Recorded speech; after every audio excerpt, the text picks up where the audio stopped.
Good morning. Welcome to the WEX Wakeup's weekly wrap-up. I'm Christy Matino. These were the stories trending on washingtonexaminer.com this week. In our top story, the debt ceiling battle now has a soft deadline of June 1st. That's less than a month away. The House has passed a debt ceiling bill that Democrats have called dead on arrival in the upper chamber. Biden has invited McCarthy, House Minority Leader Hakeem Jeffries, Senate Majority Leader Chuck Schumer, and Senate Minority Leader Mitch McConnell to the White House to discuss the impending default.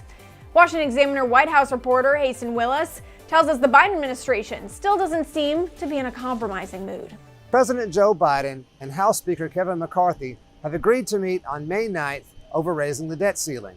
However, the White House insists there has been absolutely no change in its policy and that it will only accept a clean raise to the debt limit. I asked White House Press Secretary Karine Jean-Pierre how Biden plans to persuade his congressional counterpart. On the debt ceiling, you've talked about this is Congress's duty, we're not a deadbeat nation, all that kind of stuff. But what's the president's plan to convince McCarthy of this? What do you plan to do to get him over to your side and convince him to see things that way? Well, the question is to Speaker McCarthy. What has changed? The question to Speaker McCarthy is, in the last administration, he voted three times to deal with the debt ceiling. So the question is to him, what's changed under this administration? If an agreement is not reached, the U.S. could default on its debt as early as June the 1st. At the White House, I'm Hasten Willis for the Washington Examiner. And in Texas, a days-long manhunt finally came to an end on Tuesday. Police arrested a suspect in connection with a mass shooting in Cleveland, Texas that left 5 dead. 38-year-old Francisco Oropeza was arrested on Tuesday. Bottom line is, we now have this man in custody. He was caught hiding in a closet underneath some laundry. They effectively made the arrest.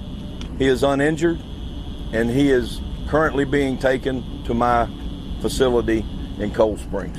Oropeza is accused of taking an AR-15 rifle and shooting 5 family members, including a 9-year-old boy, after his neighbors asked him to stop shooting his gun in the backyard so they could sleep. He's an illegal immigrant, having been deported 4 times between 2009 and 2016.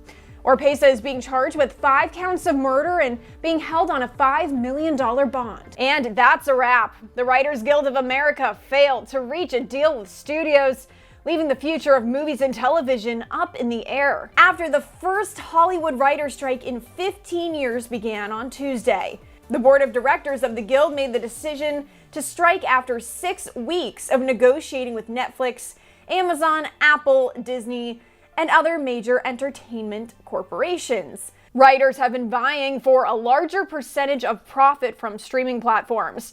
Now, if the strike continues, TV and movie production across California and the East Coast are likely to halt. Now, shortly after the strike was announced, talk shows, that includes The Late Show with Stephen Colbert and Jimmy Kimmel Live, announced they would be shutting down.